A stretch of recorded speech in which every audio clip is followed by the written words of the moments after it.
With that being said, man, with the Falcons, it is the off season. Off season for us. The Super Bowl is this Sunday coming up. Um, we're not in the Super Bowl, so it's off season for us. It is now It NFL. surely ain't. It is. It is NFL draft time for us. I have been doing mock drafts with every rumor that comes out.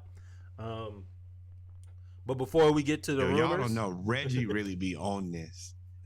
Reggie will be done sent me 7, 8 different mock drafts. This is what I did. I traded over here, moved up, got this dog, one. I'm telling you, when you sent me that, well, we here now. Whatever, we're here. This is where we gonna go.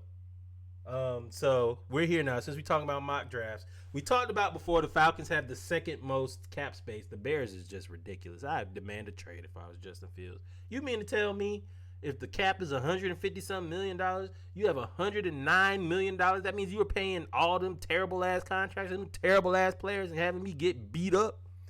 Boy, they set Justin Fields up, but that's another conversation. What I mean, have you ever seen the Chicago Bears in offense before? Yeah, it's still 1980. The Falcons have the second most. And it's these numbers are probably gonna go up. I think we're at 61.7. We're supposed to go up to almost 80 something by the time we end up moving some of these players. With that being said, you see the Bengals have 48.4 million. The Ravens have 41.3. Lamar wants 50 million a year. Something got to give. Woo! We'll get there too. But the reason I brought up cap space, the first reason was the Bengals wide receiver T. Higgins could be traded for a top draft pick if the team can't reach an extension with him. The Falcons have the number 8 draft pick. The Falcons have almost $70 million in cap space right now. If you could find a happy medium for T. Higgins, now apparently the rumor has it that he wants ridiculous money. Like he wants number 1 receiver type money. And you have Jamar Chase. You're not the number 1 receiver on your team, bro. Which is why people think that T. Higgins could be out of there. Now, I just showed you. I'm going to click back on it. I just showed y'all that we have all this money available. If T. Higgins wants $17 million a year, $17 to $20 million a year, would you pay that for T? You got everybody else on rookie contracts. Literally everybody else. The next person I think you got to pay is Chris Lindstrom. I think that's the next person you got to pay.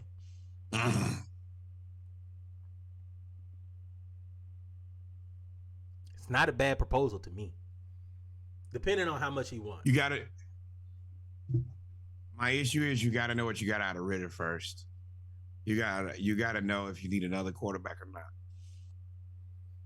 And that, if I feel confident that Ritter can get the job done, then yes, I'm confident in paying him. If there's any doubt and I think that I'm going to have to go back, well, I guess I could. I'm about to say, I don't understand. So you're saying pass on signing a receiver? No. Because you're not going to know what you have until next year. I guess we probably are not going to end up getting an older, good quarterback, a veteran quarterback. So even if Ritter doesn't work, I guess we would just go back into the draft and get another one higher up.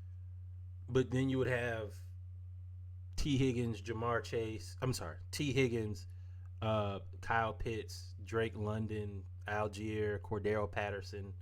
Oh, we got to sign Cordero. Cordero Patterson. Well, we ain't gonna pay him a ton of money. He's older. Chris Lindstrom, and you have an offensive he's line. drinking the juice, so he wants to be there. So you have all of these weapons if you sign T. Higgins. I mean, I wouldn't mind. I mean, the number 8 pick. What I would say is, could I get your 28th pick too? That is what I've gotten in all the mock drafts when Norwood talk. Every time I give up the 8th pick, you give me the 28th, and I get T. Higgins too. Because you're moving up 20 spots. At the end of the day, you're moving up 20 spots. To move up 20 spots is normally a player in like 4 picks. And we're trading for a player that technically doesn't have a contract.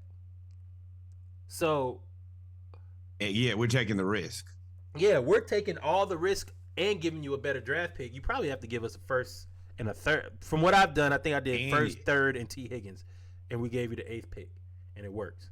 And you would be able to go get an offensive lineman, which your quarterback desperately needs. Yeah, they would have to go get Skoronski.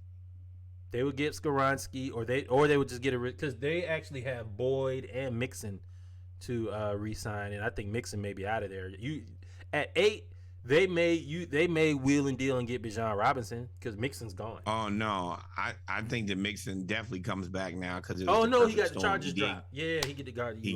But you still got in trouble. Whatever it is, you know how once you got in trouble once, you get in trouble again. Just because you got out of trouble don't mean that you didn't do it. I'm not saying that he did do it, but you back here with a problem that was very similar to the last one. The only way you make this trade is if you talk to T. Higgins and say we will offer you a 4-year, $80 million contract, whatever. Now the thing that you could do, front load the contract. Next year, pay him $30 million. Let's see, Keenan Allen contract. Let's see what that is. Since we're here, there's so much drama around this Kyrie thing. Boy, everybody telling. Keenan Allen signed 4 years, $80 million. 4 years, $80 million. I'm not opposed to signing T. Higgins for that. $20 million a year. We don't really got nobody on defense to sign except for AJ Terrell. We got to sign AJ Terrell and Chris Lindstrom. I think T. Higgins thinks he's in the category with Keenan Allen. I think he's there. He had back-to-back 1,000-yard seasons. I think he thinks he's in the same category as Keenan Allen. So I'm offering you 4 years, that does probably probably help you save. Yeah. It's all dependent on, can Ritter make that? Is that team competitive at that point? Ritter's got to be able to make the throws money that you don't need to spend money on.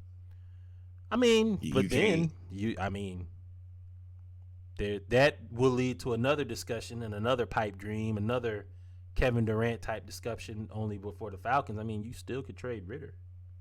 And there's a quarterback out there too that. What can you get this? No, you can't because you don't have the money. You don't have the money. I was gonna say Aaron Rodgers obviously doesn't want to be there. No, he's owed $60 million next year. So I don't know if I can do that. I don't know if I can do that with Aaron Rodgers. But yeah, T. Higgins, man. We got a team that seems to enjoy playing football together. I'm not bringing Aaron Rodgers into that. So T. Higgins, man, that is one of the offensive players that we are linked to. The second one is, of course, Lamar Jackson. The Ravens and Lamar Jackson could possibly be $100 million apart in contract talks and guaranteed money, which sounds about right. Sounds like a breakup to me. It's been rumored that it was $150 million guaranteed is what the Ravens offered. Lamar wants $250 guaranteed, allegedly. That's $50 million. We used to sing that song "Separate." Now that we're Avant. Separated. We can't stand one another. Yeah, that's gonna be y'all soon and very soon. So y'all remember when I said in the basketball segment, what did I say that they did? In baseball. In the baseball segment, when I talked about Max Fried, I said arbitration is kind of like the MLB version of the franchise tag. And I don't know many football players that have played under the franchise tag, one. I don't know many the ones that did play under the franchise tag, I don't know if they've re-signed with their team. I'm pretty sure they haven't. If they put Lamar under the franchise tag, he's as good as gone. At that point, you just start a bidding war for who's gonna pay for who are they gonna draft. You could go get Lamar. Now, I'm pretty sure I know your answer, but would you take T. Higgins at $20 million and stay with Ritter and not give up all of that draft capital?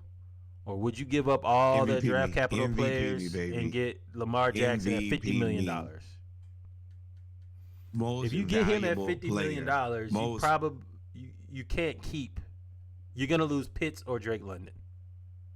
At that point, I assume either in the trade or you're not gonna be able to pay them once you pay Lamar. I mean, that's $50 million a year contract wise. No. Hey man, if Jared can pay them boys and Cleveland can pay Amari and Nick Chubb, no man, better make it work. Fix it.